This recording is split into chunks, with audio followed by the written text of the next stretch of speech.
Bonjour à tous, je profite de ce matinée pour faire une petite vidéo avec cette statue de verre qui représente une tête qui est le symbole de mon association L'Apéro, association pour l'enseignement et la recherche en ostéopathie. Et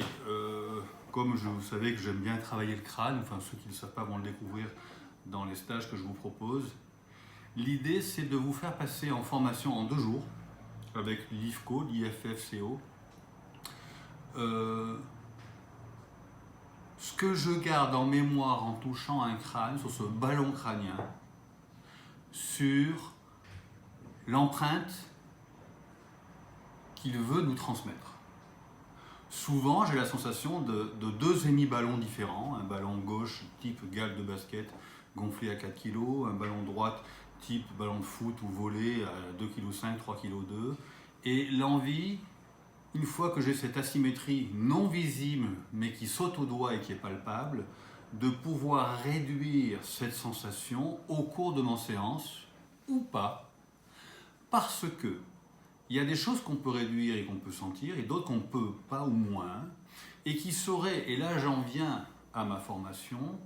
à l'origine de l'empreinte intra-utérine de tous les nourrissons que je traite depuis des années, sur lesquels on a fait 2 études cliniques,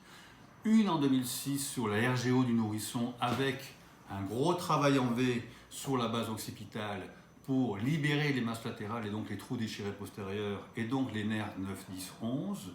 et une autre qui rejoint celle-ci en PMI depuis 2015 où on travaille sur les plagiocéphalies où l'enfant préfère se mettre dans une certaine posture, latéroflexion, en rotation, compression en haut du lit,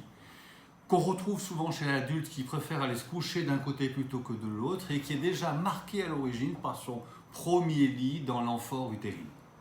Voilà pourquoi ces 2 jours qui vont être en avril et en novembre avec l'IFCO à Marseille sont intéressantes pour communiquer, au-delà de ces études cliniques, sur mon savoir-faire et mon empreinte, qu'on pourrait un peu résumer sur l'école du toucher, comment parler du toucher et transmettre à tous les jeunes ostéopathes que vous êtes. À bientôt pour vous voir.